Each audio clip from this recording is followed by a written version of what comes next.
माझ्या महाराष्ट्रातील बांधवांनो, भगिनींनो आणि मातांनो, नमस्कार. जय महाराष्ट्र. सर्वप्रथम मी आपल्याला गुढीपाडव्याच्या शुभेच्छा देतो. आजपासून आपलं नवीन वर्ष सुरू होतं आहे. खरं म्हणजे या शुभेच्छा आज सकाळीच मी आपल्याला दिलेल्या आहेत, पण प्रत्यक्ष आज आत्ता भेटून पुन्हा एकदा शुभेच्छा देतोय. गेल्याही वर्षी आपण गुढीपाडव्याच्या शुभेच्छा दिल्या होत्या आणि त्या सुमारास साधारणतः एक आपण अशी आशा व्यक्त केली होती, एक प्रार्थना केली होती की पुढचा गुढीपाडवा जो आहे म्हणजे आजचा, हा कोविड मुक्त वर्षाची सुरुवात करणारा असू दे. मधल्या काळामध्ये तशी परिस्थिती नक्की आपण निर्माण केली होती. त्याचं श्रेय मी आपल्या शासकीय यंत्रणा म्हणजे मग डॉक्टर्स, आरोग्य कर्मचारी, पोलीस वगैरे, महसूल यांच्या बरोबरीने आपल्याला सुद्धा त्याचं श्रेय देतोय. साधारणतः डिसेंबर, जानेवारी, फेब्रुवारीपर्यंत आपण कोविडवरती चांगलं नियंत्रण मिळवलं होतं. मग गेल्या वर्षीचा गुढीपाडवा म्हणजे साधारणतः हाच काळ आणि या वर्षीचा, याच्यामध्ये नक्की फरक काय झालेला आहे? फरक खूप झालेला आहे. मधल्या काळात जे आपल्याला वाटत होतं की हे युद्ध आपण जिंकत आलेलो आहोत, त्या युद्धाला पुन्हा एकदा सुरुवात झालेली आहे. आणि ही सुरुवात अशी तशी नाही आहे, तर फार भयानक पद्धतीने ही रुग्णवाढ झालेली आहे. भयानक पद्धतीने म्हणजे आजचा जो आकडा आहे रुग्णांचा, तो आजपर्यंतचा सगळ्यात उच्चांक गाठणारा हा आकडा आहे. जवळपास 60,212 एवढे कोविड पॉझिटिव्ह रुग्ण आज आपल्या राज्यामध्ये नोंदवले गेलेले आहेत. 60,212 म्हणजे फार भीतीदायक ही परिस्थिती आहे. त्याच वेळेला मी एक आणखीन गोष्ट आपल्याला सांगू इच्छितो की साधारणतः गेल्या वर्षी जेव्हा कोविडने आपल्या राज्यामध्ये किंबहुना आपल्या देशामध्ये पहिलं पाऊल टाकलं, तेव्हा आरोग्य सुविधा काय होत्या मी वेळोवेळी आपल्याला कल्पना दिलेली आहे. कोविडसाठी चाचणी करणारी जी लॅब आपण म्हणतो ती आपल्या राज्यात 1 किंवा 2च होत्या. आज सर्व मिळून जवळपास 523 चाचणी केंद्र आपल्या राज्यामध्ये आहेत. आता तुम्ही म्हणाल तुम्ही 523 सुरू केलेत, ते केलेलीच आहेत, पण तरी देखील चाचणीसाठी आणि चाचणीचे रिपोर्ट यायला उशीर लागतोय. कारण सरळ आहे की आता त्या वाढवलेल्या सुविधा सुद्धा आपल्याला अपुऱ्या पडायला लागलेल्या आहेत. प्रत्येक गोष्टीची एक क्षमता असते, त्या क्षमतेपेक्षा अधिक भार जर कोणत्याही यंत्रणेवरती पडला किंवा टाकला तर साहजिकच आहे काही काळ हे असं चालत राहील आणि मग काही काळानंतर ती यंत्रणा कोलमडून पडेल. आज आपल्या चाचणी केंद्रांवरती प्रचंड ओझं आलेलं आहे. रोजच्या रोज आपण चाचण्यांची संख्या वाढवतो आहोत. साधारणतः 85,000 करत होतो, ते आता 2.25-2.5 लाखापर्यंत गेलेले आहे. अजूनही वाढवतो आहोत. मुंबईमध्ये सुद्धा आपण खूप वाढ केलेली आहे. कोविड केअर सेंटर्स गेल्या वेळेला साधारणतः 2600 होते, 2665, आता 4000च्या आसपास आपण केलेले आहेत. बेड्सची संख्या वाढवलेली आहे. बेड्ससुद्धा मी बघतो इकडे की गेल्या वेळेला किती होते, गेल्या वेळेला साधारणतः 3.25 लाख होते, आता 3.5 लाखाच्या वरती गेलेले आहेत. म्हणजे याच्यामध्ये सगळे आले, आयसोलेशन बेड्स आले, व्हेंटिलेटरचे आले, साधारणतः मध्यम लक्षणाचे आले, सगळेच. पण आता या सुविधांवरती भार यायला लागलेला आहे. मधल्या काळात आपल्याला कल्पना आहे की आपण MPSC 10वी आणि 12वी या विद्यार्थ्यांच्या आयुष्याची खेळ व्हायला नको म्हणून ह्या परीक्षा आपण पुढे ढकललेल्या आहेत. या परीक्षा आपण पुढे ढकलू शकलो. कोविडची लाट कमी झाल्यानंतर ते आपण घेऊ शकतो, पण आपली जी परीक्षा सुरू आहे ती परीक्षा मात्र आपण पुढे ढकलू शकत नाही. माझे तर म्हणणे लवकरात लवकर त्याच्यामध्ये आपल्याला उत्तीर्णच व्हावं लागेल, व्हावंच लागेल. आज चहूबाजूने आपल्यावरती दडपण येते, ऑक्सिजनची कमतरता जाणवते. मी मुद्दामून आपल्याला हे सांगतोय याचं कारण की मी गेले काही दिवस समाजातील प्रत्येक घटकाला सोबत घेण्याचा प्रयत्न करतो आहे, त्यांच्याशी चर्चा संवाद करण्याचा प्रयत्न करतो आहे, सगळ्यांचं एकमत करण्याचा प्रयत्न करतो आहे. साहजिकच आहे, मतमतांतरही असणारच. पण ही मतमतांतरं किती काळ आपण चर्चा करत बसायची? चर्चा चर्चा चर्चा, निष्पन्न काहीच नाही. हे आता परवडणारं नाही आहे. कारण हा जो कालावधी आहे, हा जो वेळ आहे, हा एकदा जर का आपल्या हातातून निघून गेला तर मग आपल्या मदतीला कोणी येऊ शकणार नाही. आणि ही सगळी परिस्थिती आता मी जी तुम्हाला सांगतो आहे, साधारणतः आज आपल्या राज्यामध्ये 1200 मेट्रिक टन ऑक्सिजनचं उत्पादन दर दिवशी होतं. 1200 मेट्रिक टन. आजच्या घडीला आपण 100% ऑक्सिजनचा वापर हा पूर्णपणे आरोग्य सुविधांसाठी, म्हणजे ज्यांना कोविडमध्ये ऑक्सिजनची आवश्यकता आहे, प्राणवायू, त्यांच्यासाठी वापरतो 100%. आणि हा वापर जर 1200 मेट्रिक टन आपला रोजचा उत्पादनाचा आकडा मी आपल्याला सांगितला, तर साधारणतः आजच आपण 950 ते 1000 टन प्रतिदिन एवढा ऑक्सिजन कोविड रुग्णांसाठी वापरतो आहोत. म्हणजे किती आपण काठोकाठ आलो ते बघा. बेड्स मिळत नाही आहेत, ऑक्सिजन आत्ता अपुरा पडायला लागलेला आहे. रेमडेसिवीर औषधांची प्रचंड मागणी वाढलेली आहे. रेमडेसिवीरचं सुद्धा मधल्या काळामध्ये मागणी एकदम खाली गेली आणि ती खाली गेल्यानंतर कंपन्यांनी उत्पादन जवळपास कमी केलं किंवा ना थांबवलं. अचानक मागणी वाढली आणि मागणी वाढल्यानंतर हे औषध पुन्हा तयार करायला साधारणतः त्याला, हे त्यांच्या शब्दात जे मला थोडंफार कळतंय, समजतं ते मी तुम्हाला सांगतोय, की ते औषध मॅच्युअर व्हायला 2 ते 3 आठवडे लागतात. आता तेवढा कालावधी त्याला द्यावा लागतो. आता हळूहळू हा पुरवठा आपल्याकडे सुरू झालेला आहे. आपण ही औषधं कुठेही कमी पडू देणार नाही. जिथून मिळतील तिथून आपण घेतो आहोत. ऑक्सिजनसुद्धा मी मुद्दामून आपल्याला हा नकाशा आपल्यासमोर दाखवतो आहे. केंद्राकडे आपण विनंती केलेली आहे. एक 4-5 दिवसापूर्वी माननीय पंतप्रधानांसमवेत जी व्हिडिओ कॉन्फरन्स झाली, त्या व्हिडिओ कॉन्फरन्समध्ये सुद्धा ही परिस्थिती मी त्यांना सांगितली. साहजिकच आहे, पंतप्रधान आहेत, त्याच्यामुळे मी काही वेगळं सांगण्याची आवश्यकता नाही. रोजच्या रोज त्यांच्याकडे हा अहवाल जातो आहे. रुग्णसंख्या किती आहे, एकही रुग्णसंख्या किंवा मृत्यू आपण लपवत नाही आहोत, हे तर तुम्हाला पहिल्यापासून माहिती आहे.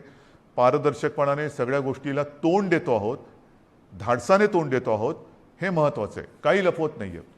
आणि म्हणून मी त्यांना विनंती केली की पंतप्रधान महोदय, की आम्हाला आत्ताची जी काय परिस्थिती आहे ती पाहिल्यानंतर येत्या काही काळामध्ये ऑक्सिजनची आवश्यकता लागणार आहे.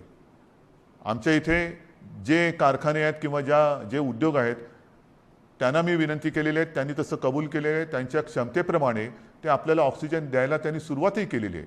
पण तरी देखील आपल्याला अधिकचा जो ऑक्सिजन लागणार आहे तो आम्हाला इतर राज्यातून आणण्यासाठी परवानगी द्या आणि ती वाहतूक सोयीस्कर होईल याच्यासाठी सुद्धा मदत करा.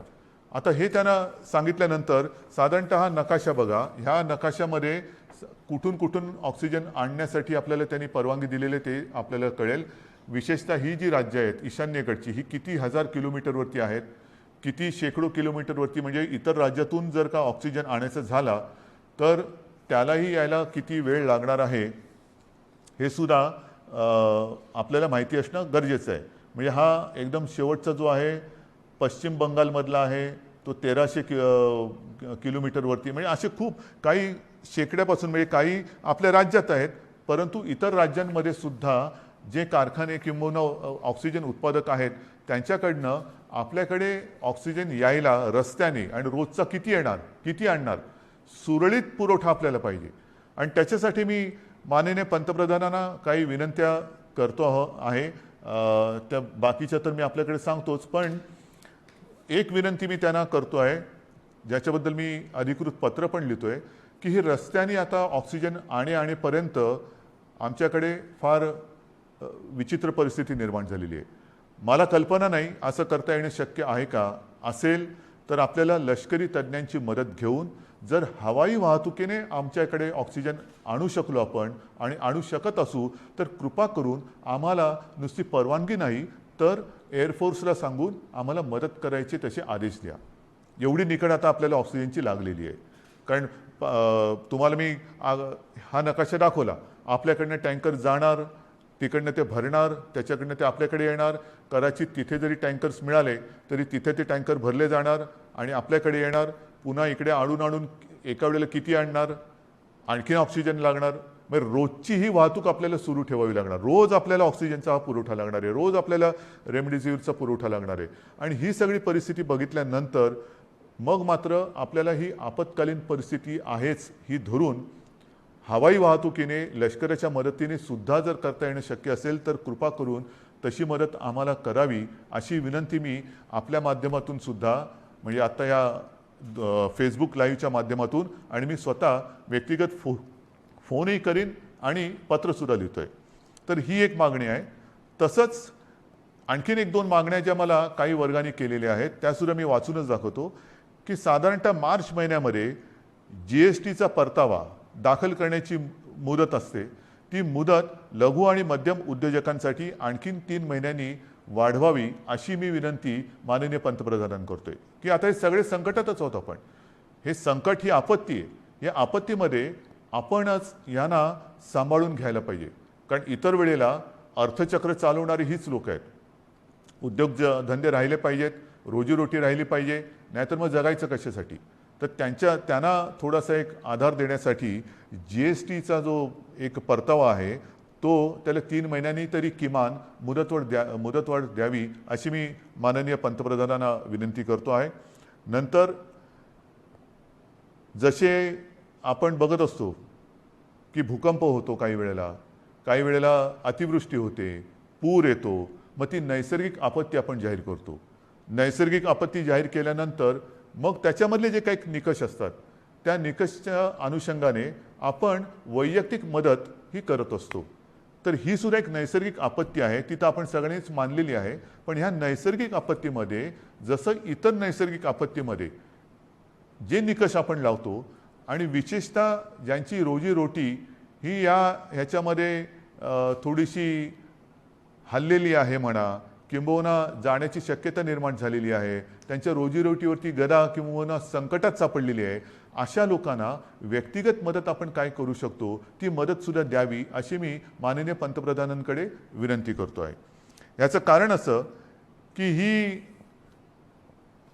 आपत्ती ही फार विचित्र आहे.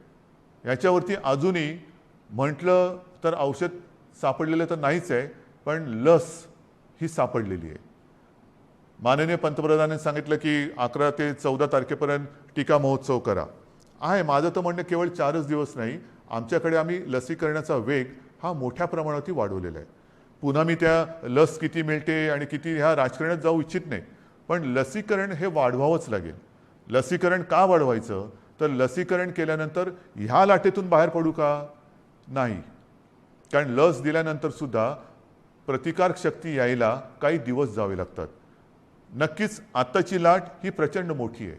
या लाटेतून आपल्याला काही गोष्टी मी पुढे सांगणार आहेत त्या करूनच बाहेर पडावं लागेल. परंतु लसीकरण एवढ्यासाठी की लसीकरण केल्यानंतर तिसरी लाट, कारण जगामध्ये आता तिसरी लाट, चौथी लाट, 5वी लाट ह्या अशा लाटामागून लाटा ह्या येत आहेत, हा अनुभव आहे. जसं ब्रिटननी काय केलं, 2.5 ते 3 महिने अत्यंत कडक निर्बंध लावले, लॉकडाऊन केला.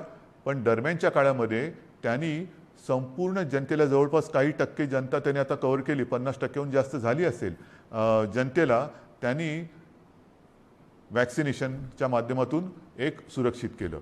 लसीचा पहिला डोस देऊन टाकला आणि तो दिल्यानंतर आत्ताचं तिथलं जे चित्र आहे, हॉस्पिटलायझेशन बरंचसं कमी झालेलं आहे, मृत्यूदर हा घटलेला आहे. मग त्याच दिशेने, त्याच मार्गाने आपल्याला देखील जावं लागेल. आपल्याला येत्या काही काळात भरपूर प्रमाणामध्ये लसीकरण वाढवावं लागेल की जेणेकरून पुढची लाट आपण कदाचित थोपवू नाही शकणार, पण तिचा वेग हा मंदावू शकू. म्हणजे पहिली लाट आता जर का बघितलं आपण पाठीवळून बघताना, तर ह्या लाटेच्या तुलनेत ती लाट काहीच नव्हती. एवढी प्रचंड मोठी ही लाट आहे. अजूनही आपण पीकच्या जवळ गेलो आहोत की नाही कळायला मार्ग नाही आहे. रोजची रुग्णसंख्या वाढते आहे, की कुठपर्यंत वाढेल सांगता येत नाही. एक वेगळेपण मी आपल्याला सांगतो की गेल्या वर्षीसुद्धा जेव्हा कोविडची सुरुवात झाली तेव्हा साधारणतः आपण एक चित्र समोर ठेवत असतो की आज एवढी रुग्णसंख्या आहे, तर 15 दिवसानंतर रुग्णसंख्येत किती वाढ होईल, रुग्णवाढ किती होईल, महिन्याभरानंतर रुग्णवाढ किती होईल, आणखीन अशीच रुग्णवाढ राहिली, हाच वेग राहिला तर किती दिवसात किती रुग्णवाढ होईल. आणि मी आपल्याला सांगू इच्छितो, गेल्या वर्षी केवळ आपल्या आणि आपल्याच जिद्दीमुळे आणि आपल्या संयमाने, आपल्या सहकार्यामुळे जे काही चित्र आपल्याला दाखवलं गेलं होतं तेवढी लाट आपण येऊ दिली नव्हती. त्यापेक्षा कितीतरी खाली आपण कोविडला ठेवला होता. म्हणजेच काय, आपण एकदा हे करून दाखवलेलं आहे. होय, एकदा आपण हे करून दाखवलेलं आहे, कोविडवरती नियंत्रण मिळवून दाखवलेलं आहे. मात्र यावेळीची जी लाट आहे ती लाट आणि जे काही चित्र समोर रुग्णवाढीचं ठेवलं जाते ते जवळपास येते. म्हणजे जी अपेक्षित रुग्णवाढ 15 दिवसांनी किती होईल, महिनाभरानंतर किती होईल, हे जे काय सांगितलं जाते ते चित्र हे यावेळेचं जवळपास सारखं आहे. गेल्या वेळेला जेवढी आपण आरोग्य सुविधा वाढवली, की आरोग्य सुविधा नाही म्हटलं तरी तोकडी पडताना आपल्याला आता दिसते, आपण अनुभवतो आहोत. पण म्हणून आपण काही स्वस्थ नाही बसलेलो. आपण हातपाय गाळून अजिबात बसलेलो नाही, बसणारच नाही. जिद्दीने आपण लढणार आणि जिंकणारच, जिंकायचंच ही जिद्द घेऊनच आपण युद्ध लढतो आहोत. आज सुद्धा मी जे काय आपल्याला सांगणार आहे ते का पाहिजे. एक तर ही रुग्णवाढ भयावह आहे, भीतीदायक आहे. ऑक्सिजनचा उपयोग आपल्याला जास्त करावा लागतोय कारण तेवढी रुग्णसंख्या वाढते. ऑक्सिजनची कमतरता ही आता जाणवायला लागलेली आहे, औषधांची कमतरता ही जाणवायला लागलेली आहे, रुग्णशय्यांची कमतरता ही आता दिसायला लागलेली आहे. आपण येत्या काळामध्ये पुन्हा एकदा आरोग्य सुविधा आणखीन वाढवतो आहोत. मुंबईत वाढवतोय, विदर्भात वाढवतोय, पुण्यात वाढवतोय, सगळीकडे वाढवतो आहोत. जिथे जिथे जे जे करता येणं शक्य असेल ते ते आपण सगळे मिळून करतो आहोत. मग तिकडे ऑक्सिजनचे बेड्स वाढवायची आवश्यकता असेल तर ते वाढवतो आहोत, व्हेंटिलेटर्स वाढवण्याची आवश्यकता असेल तर ते वाढवतो आहोत, आयसोलेशन बेड्स वाढवण्याची आवश्यकता असेल ते वाढवतो आहोत, क्वारंटाईन वाढवण्याची आवश्यकता असेल ते वाढवतो आहोत. पण हे एकतर्फी झालं. एकतर्फी म्हणजे असं की त्याला अजून दोन गोष्टी आहेत. ही आरोग्य सुविधा वाढवल्यानंतर प्रत्यक्ष उपचार करण्यासाठी आपल्याला डॉक्टर्स लागणार. डॉक्टर्ससाठी सुद्धा आपले प्रयत्न चालू आहेत. आत्ता नवीन जे विद्यार्थी आपले उत्तीर्ण झालेले आहेत त्यांना आपण आवाहन करतो आहोत की तुम्ही पण या. त्यांचीसुद्धा आपण आरोग्याची काळजी घेणार आहोत, त्यांनासुद्धा आपल्यासाठी आपल्यासोबत घेणार आहोत. त्याचबरोबरीने मी जसं गेल्या वर्षी एक आवाहन केलं होतं की निवृत्त झालेले काही डॉक्टर्स किंवा डॉक्टर कधी तसे निवृत्त होतच नाहीत, पण परिचारिका असतील, आरोग्य कर्मचारी असतील, त्यांनासुद्धा मी आवाहन करतो आहे की तुम्हीसुद्धा पुन्हा एकदा ह्या महाराष्ट्रावरती कोसळलेल्या नैसर्गिक संकटात मदतीला, नुसतं मदतीला नाही मी म्हणत, लढायला पुढे या, लढण्यासाठी पुढे या.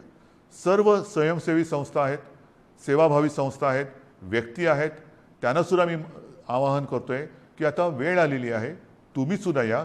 जे जे आपण करता येणं शक्य असेल आणि जे जे तुम्ही करू शकाल ते ते करण्यासाठी आणि हे युद्ध जिंकण्यासाठी तुम्ही सरकारच्या सोबत या. बांधवांनो आणि भगिनीनो, ही उणीधुणी काढण्याची वेळ नाही आहे. मी गेल्याही वेळेला सांगितलं होतं, सर्व राजकीय पक्षांना पुन्हा एकदा आवाहन करतो आहे की उणीधुणी काढत बसू नका. आता जर का उणीधुणी काढत बसलो तर महाराष्ट्र आपल्याला माफ नाही करणार.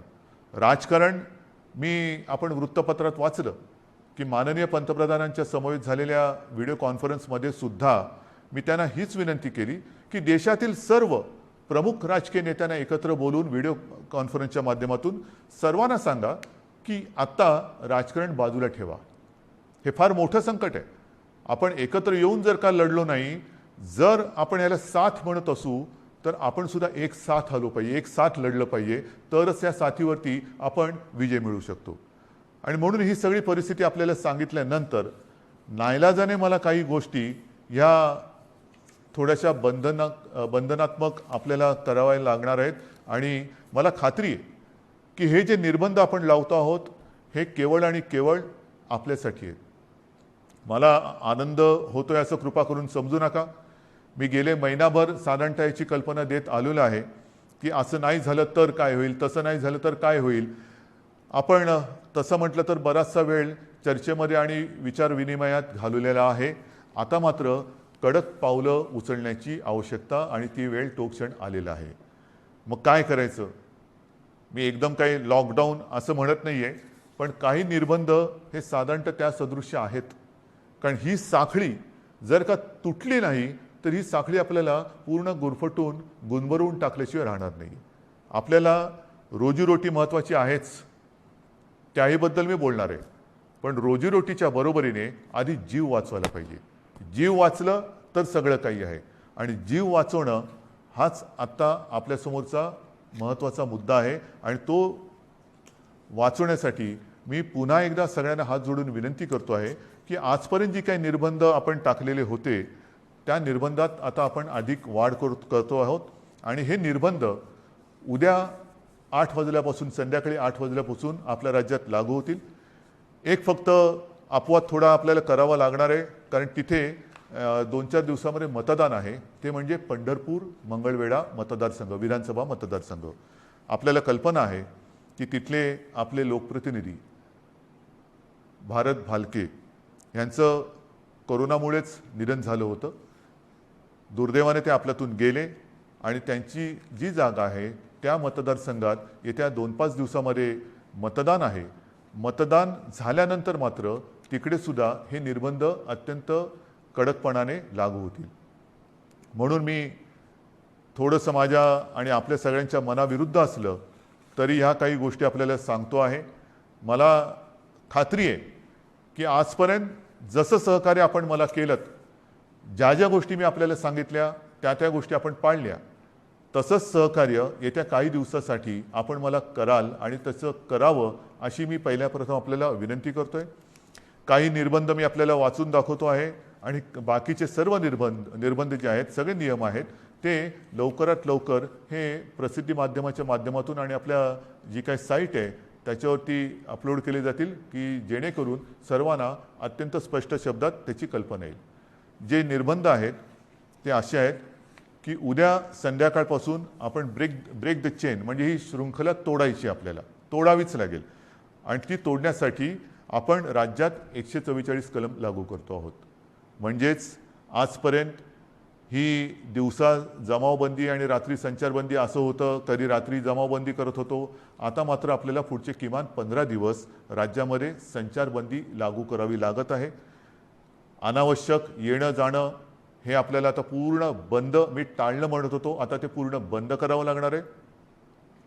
कोणत्याही व्यक्तीला अतिआवश्यक काम किंवा योग्य कारण नसेल तर घराबाहेर आपण आता पडू द्यायचं नाही आहे. मी तर विनंती करतोय की हे मी नियम सांगतोय, पण मला आपल्याकडनं उलटं पाहिजे की जसं एक शब्द आहे जनता कर्फ्यू, जनता ठरवते की नाही आम्हीच आता हे करणार किंवा हे करणार नाही, तसं तुम्ही ठरवायचं आहे की नाही ना आता तसं अनावश्यक काही काम आणि आहे ना बाहेर संकट, तर मग मीच कारण नसताना घराबाहेर पडणार नाही.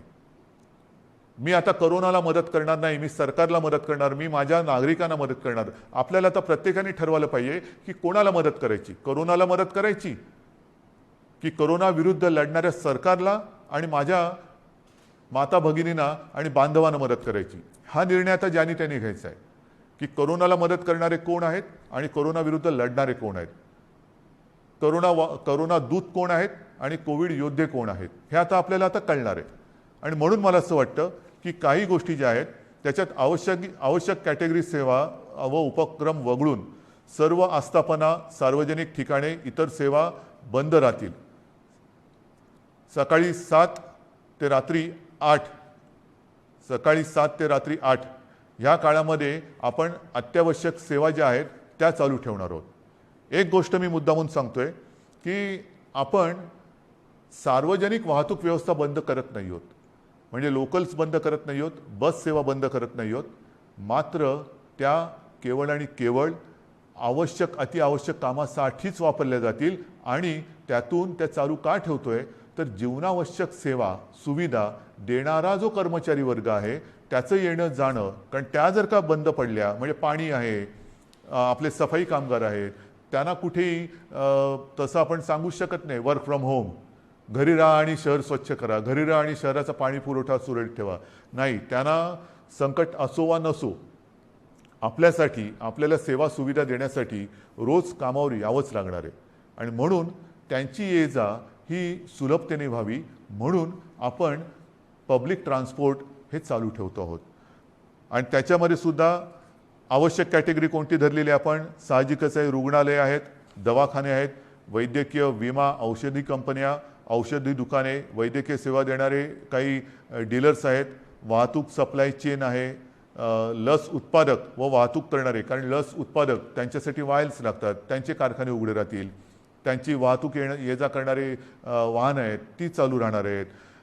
मास्क, जंतुनाशक उत्पादक, वितरक, वैद्यकीय कच्चा माल सगळे. त्याचप्रमाणे जनावरांशी जे संबंधित आहेत, म्हणजे आपले कृषीची जनावरं आली, शहरामध्ये आपले जे ज्याला आपण पाळीव प्राणी म्हणतो त्यांच्या संबंधितली दुकानं, त्यांची दवाखाने हे उघडे राहतील. शीतगृहे, वेअरहाऊसिंग, हवाई वाहतूक, रेल्वे, बस, ऑटो, विविध देशांची राजनैतिक कार्यालय. नंतर तोंडावरती पुन्हा पावसाळा आलेला आहे. एप्रिल तर अर्धा गेला, येत्या 1.5 महिन्यामध्ये पाऊस येणार. पावसाळ्याची जी काही कामं आहेत ती पावसाळी पूर्वच करावी लागतात, तर ती पावसाळ्यासाठीची पावसाळी पूर्वीची जी कामं आहेत ती सगळी चालू राहतील. त्याच्यानंतर बँक्स, रिझर्व्ह बँक इंडिया आणि त्यांच्याशी संबंधित सगळे, सेबीने मान्यता दिलेली कार्यालय, दूरसंचार सेवा व त्यांच्याशी संबंधित देखभाल व दुरुस्ती करणारे, ह्या सगळ्या गोष्टी, ई कॉमर्स असेल, ह्या सगळ्या आहेत. त्याच्यानंतर अधिस्वीकृतीधारक पत्रकार, त्यांनासुद्धा आपण यातनं त्यांना मुभा दिलेली आहे जाणे येण्याची. पेट्रोल पंप चालू राहतील, पेट्रोलियम उत्पादन आहेत, कार्गो सेवा, डेटा सेंटर्स, IT सेवा, शासकीय व खाजगी सुरक्षा मंडळं, ह्या सगळ्या गोष्टी ह्या आपण चालू ठेवतो. हे आहेत, बरंचसं आहेत, बऱ्याच गोष्टी आहेत. त्याची संपूर्ण मी आता वाचत नाही आहे, पण ह्या गोष्टी ह्या प्रसिद्धी माध्यमाच्या माध्यमातून आपल्याकडे येतील, त्याबरोबर आता अपलोड पण केल्या जातील. तेवढ्या आणि तेवढ्याच चालू राहतील. बाकीची कृपा करून मी आपल्याला विनंती करतो आहे की ह्या सेवा किंवा इतर काही आपली वाहतूक आहे ती बंद राहणार आहे. बांधकामामध्ये सुद्धा आणि इतर जे काही उद्योग आहेत त्यांना सुद्धा मी सांगतोय की तुम्ही सुद्धा जिथे जिथे तुमच्या साईट्स आहेत, एक तर त्या साईटवरती तुमच्याकडे सुविधा असेल तर तुमच्या कर्मचाऱ्यांची सोय तिथल्या तिथे करा. त्यांना उगाचच तिथून त्यांच्या घरी, त्यांच्या घरातून तिथे, म्हणजे कोविडची ये जा जशी व्हावी तशी त्यांची ये जा होऊ देऊ नका. त्यांच्या माध्यमातून कुठे कोविड पसरू देऊ नका. त्यांच्या आरोग्याची खबरदारी घ्या. जर का करायची तुमच्या कॅम्पसमध्ये सुविधा नसेल, पण काही उद्योग असे आहेत की त्यांनी त्यांच्या कर्मचाऱ्यांची एक वसाहतच वसवलेली आहे, ठीक आहे, तो कारखान्यात येईल, तिथून त्याच्या वसाहतीत जाईल, तिथून पुन्हा इकडे. एवढ्या पुरतं वाहतुकीची व्यवस्था तुम्ही करू शकत असाल तर तुमचा उद्योग चालू ठेवायला काही हरकत नाही आहे.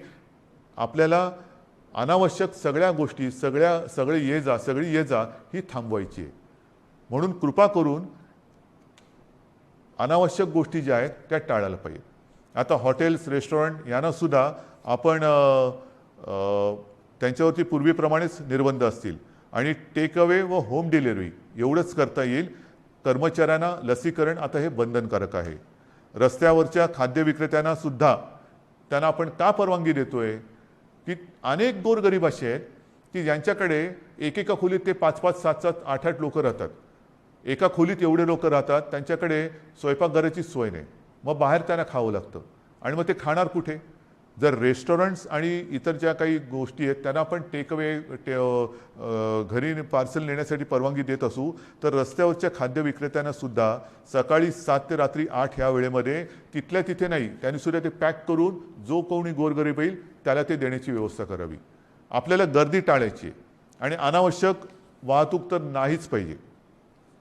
ह्याच्यामध्ये आवश्यक सेवेसाठी लागणारे उत्पादन करणारे उद्योग हे पूर्ण क्षमतेने चालू ठेवण्यात येतील आणि या उत्पादनांची निर्यात करणारे उद्योगसुद्धा चालू ठेवण्यात येतील. आपल्याला ह्या सगळ्या गोष्टींची मी कल्पना देतो आहे. आता हे झाल्यानंतर काही गोष्टी अशा आहेत की बाबा हे सगळं तुम्ही निर्बंध सांगितले, मग आमच्यासाठी तुम्ही काय करणार? रोजीरोटीचं काय? मी मगाशी आपल्याशी बोलताना बोललो की माननीय पंतप्रधानांना आपण सांगतो की नैसर्गिक आपत्तीत व्यक्तिगत लाभ जसे आपण देऊ शकतो त्या अनुषंगाने काही लाभ ह्या नैसर्गिक आपत्तीत द्यावे अशी माझी विनंती आहे. मात्र राज्य सरकार म्हणून अन्न सुरक्षा जी आपली योजना आहे त्या योजनेअंतर्गत जे सगळे लाभार्थी आहेत या लाभार्थ्यांना प्रति व्यक्ती 3 किलो गहू आणि 2 किलो तांदूळ याप्रमाणे 1 महिना आपण आता मोफत धान्य देणार आहोत पुढच्या 1 महिन्यासाठी. म्हणजे कुठेही आपण त्यांची कदाचित रोजी ही मंदावली असेल पण रोटी थांबू देत नाही आहोत. त्यांच्यासाठी अन्नधान्याची व्यवस्था आपण करतो आहोत आणि याच्यामध्ये नोंद केलेले जे आपल्याकडे लाभार्थी आहेत त्यांची संख्या साधारणतः 7 कोटी आहेत. म्हणजे 7 कोटी जे आपले नागरिक आहेत ह्या वर्गात मोडणारे, त्यांना आपण पुढच्या महिन्यामध्ये म्हणजे आजपासून जेव्हापासून ही बंधन उद्यापासून सुरू होतील 1 महिना प्रत्येकी 3 किलो गहू आणि 2 किलो तांदूळ याप्रमाणे 1 महिना मोफत आपण धान्य देणार आहोत. तसंच आपल्याला सर्वांना कल्पना आहे, सरकार आल्यानंतर आपण 10 रुपयात शिवभोजन थाळी ही गोरगरिबांसाठी सुरू करण्याची योजना जाहीर केली.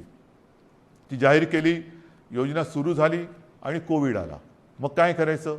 तर ही योजना कोविड आल्यानंतर आपण 10 रुपयाची जी एक शिवभोजन थाळी होती ती 5 रुपयावरती आणली आणि साधारणतः मी तोही आकडा सांगितलेला आहे. आतापर्यंत काही कोटी लोकांनी ह्या थाळीचा लाभ घेतलेला आहे.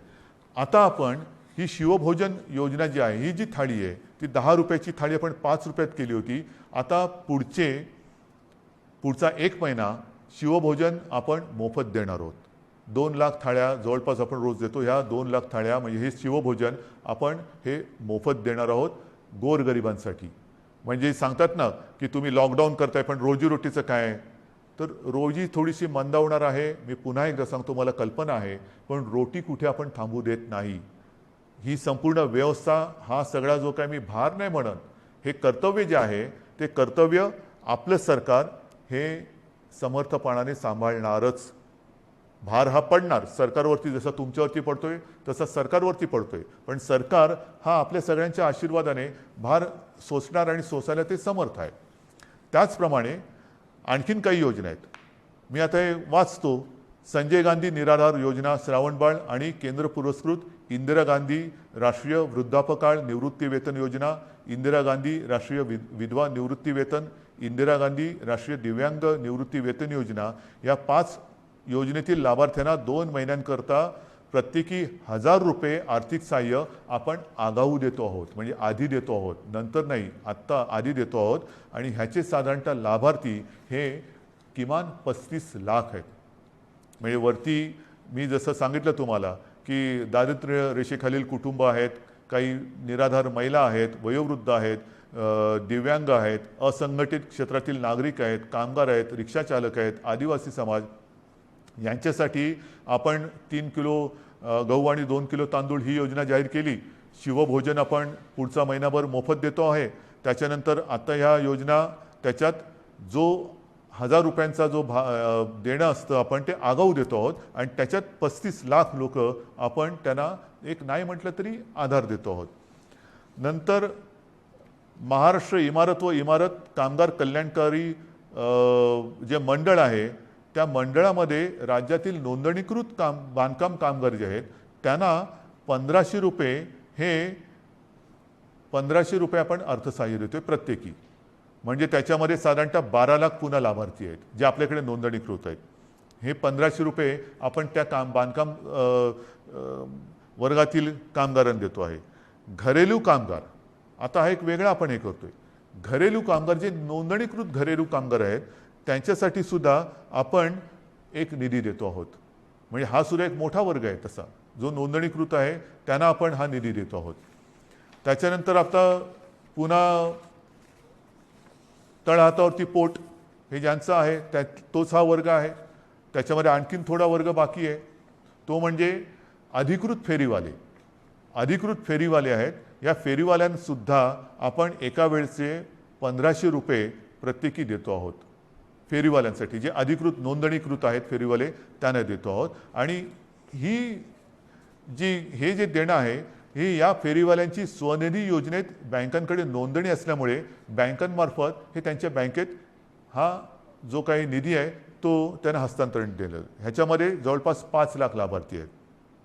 तसंच आपले रिक्षाचालक आहेत, कारण सगळंच बंद केल्यानंतर रिक्षाचालकांनी काय करायचं, तर ह्याच्यामध्ये सुद्धा जे परवानाधारक रिक्षाचालक आहेत त्या रिक्षाचालकांना सुद्धा एका वेळेचं आपण 1500 रुपये हे देतो आहोत. आता याच्यामध्ये सुद्धा साधारणतः 12 लाख लाभार्थी आहेत. म्हणजे तुम्ही बघत जा, 7 कोटी, 35 लाख, 12 लाख, 5 लाख, 15 लाख, आपण जे जे करता येणं शक्य असेल ते करतो आहोत. माझ्या आदिवासी समाजासाठी सुद्धा खावटी योजनेचा लाभ घेत असलेल्या आदिवासी कुटुंबांना प्रति कुटुंब आपण एका वेळेचं 2,000 रुपये हे आर्थिक सहाय्य देतोय. ह्याच्यामध्ये सुद्धा आता लाभार्थी 12 लाख आहेत. म्हणजे आपण जेवढं करता येणं शक्य असेल तेवढं करतो आहोत. हे आत्ताच्या घडीला हे आपण जे पटकन करता येणं शक्य आहोत ते करतो आहोत. त्याच्यानंतर आता ह्या टाळेबंदी हा शब्द वापरायचा न वापरायचा, पण ही जी काही निर्बंध आहेत त्या काळामध्ये आपल्याला कोविडवरची उपाययोजना जी आहे त्याच्यामध्ये इतर काही सुविधा वाढवायच्या आहेत. त्याच्यानंतर औषधं खरेदी आली, व्हेंटिलेटर्स खरेदी करणं आलं, सुविधा आली, सुविधांची उभारणी आली. त्याच्यासाठी काही पैसे लागतात.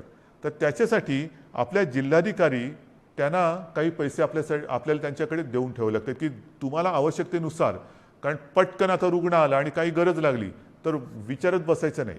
जे जे करता येणं आवश्यक आहे ते तिकडे करायचं. आणि त्यांच्यासाठी सुद्धा आपण साधारणतः 3,300 कोटी फक्त आणि फक्त कोविडसाठी म्हणून बाजूला करून ठेवतो.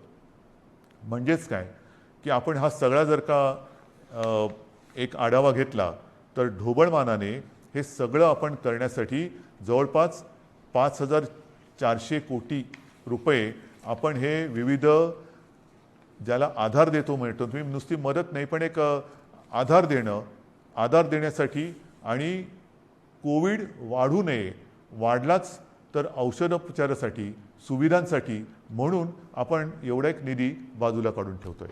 आणि म्हणून मला असं वाटतं बांधवांनो आणि भगिनींनो, मी सगळी परिस्थिती आहे ही आपल्यासमोर ठेवलेली आहे. ऑक्सिजनची सुद्धा परिस्थिती आपल्याला सांगितलेली आहे, बिकट आहे. पुन्हा एकदा सांगतो, साधारणतः आपल्या राज्याची क्षमता ही 1200 मेट्रिक टन प्रतिदिनी उत्पादनाची आहे. आज जवळपास 950 मेट्रिक टन पर्यंतचा वापर ऑक्सिजनचा फक्त आणि फक्त कोविडग्रस्त रुग्णांना, ज्यांना ऑक्सिजनची आवश्यकता आहे, ज्यांचा श्वास घ्यायला त्यांना त्रास होतोय, ही कल्पनासुद्धा करणं अशक्य आहे, अवघड आहे की श्वास रोखला जातो म्हणजे काय होतंय, घुसमटणं म्हणजे काय आहे. त्यांचा श्वास मोकळा होण्यासाठी, त्यांचा श्वासोच्छ्वास परत नैसर्गिक होण्यासाठी म्हणून हा आपण ऑक्सिजन वापरतो आहोत. पण ह्याच संख्येने जर रुग्णवाढ होत राहिली तर हाताशी राहिलेला ऑक्सिजन हा येत्या काही दिवसात संपल्याशिवाय राहणार नाही. आजसुद्धा रोजची आपली रेमडेसिवीरची जी गरज आहे, किती वापर होतोय, सगळीकडनं मागणी होते, रेमडेसिवीर पाहिजे. आपल्याला कल्पना आहे आपल्या राज्यात आजच्या दिवशी साधारणतः किती रेमडेसिवीर इंजेक्शन वापरले जातात? साधारणतः 40 ते 50 हजार, म्हणजे 40 ते 50 हजार सरासरी रोजची आजची आपली रेमडेसिवीर इंजेक्शनची ही मागणी आहे, गरज आहे. आता तुम्ही विचार करा, आजच्या घडीला रेमडेसिवीर थोडंसं कमी पडते, त्याची आपण हे करतोय, सोय केलेली आहे, येत्या काही दिवसात ते नियमित होईल. पण जर काही रुग्णसंख्या, रुग्णवाढ अशीच राहिली, याच पटीत वाढत राहिली तर येत्या काही दिवसामध्ये रेमडेसिवीरची आवश्यकता ही दुप्पट होणार आहे. म्हणजे जिकडे 50,000 असेल तिकडे 1,00,000 होणार आहे. 1,00,000 म्हणजे अजून एवढीच रेमडेसिवीरची आवश्यकता आपल्याला आहे. हे सगळं मी अत्यंत प्रामाणिकपणाने आपल्यासमोर ठेवलेलं आहे. त्याच्यामध्ये कुठेही लपवाछपवी नाही, कुठेही अपारदर्शकता नाही. ही बंधनं केवळ आणि केवळ एक नाईलाज म्हणून आपल्याला आता ही स्वीकारावी लागत आहेत.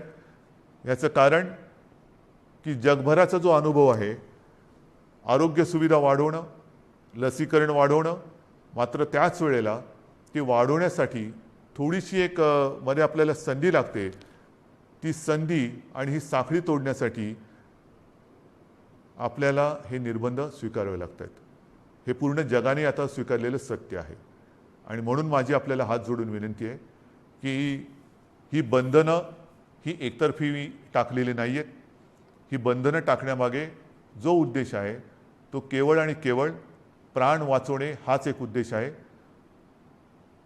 आनंददायी ही परिस्थिती नाही आहे, घाबरण्यासारखं सुद्धा तसं नाही आहे, कारण आपण समर्थपणाने ह्याचा मुकाबला करतो आहोत. आजपर्यंत जे सहकार्य आपण मला केलं, जसं मला आपल्या कुटुंबातील एक आपण मानता, त्याच तळमळीने आणि त्याच प्रेमाने आणि त्याच आपुलकीने माझ्यावरती मी पुन्हा सांगतो, टीका करणारे किती करत असले तर त्या टीकेची पर्वा न करता आपल्याशी जी माझी बांधिलकी आहे त्या बांधिलकीला स्मरून आणि तिला जागून मी केवळ आणि केवळ माझ्या राज्याच्या, माझ्या माता भगिनींच्या, माझ्या बांधवांच्या हितासाठी ही निर्बंध आपल्यावरती थोडीशी लादत आहे. कृपा करा, न चिडता, न रागावता, समजून घेऊन सहकार्य करा आणि ही लढाई जिंकायला नुसती मदत नाही तर मी पुन्हा एकदा सांगतो की आपण सगळे सैनिक म्हणून सोबत या आणि ही लढाई जिंकायचीच या जिद्दीने पुन्हा एकदा कंबर कसून कोविड भगाव ह्या पद्धतीने आपल्याला आता हे करावं लागेल. आजपर्यंत जसं सहकार्य केलं तसंच सहकार्य यापुढेही अपेक्षित आहे. सर्वांना धन्यवाद देतो. जय हिंद, जय महाराष्ट्र. महाराष्ट्र टाइम्सचं यूट्यूब चॅनल सबस्क्राईब करा आणि लेटेस्ट अपडेटसाठी बेल आयकॉनवर क्लिक करा.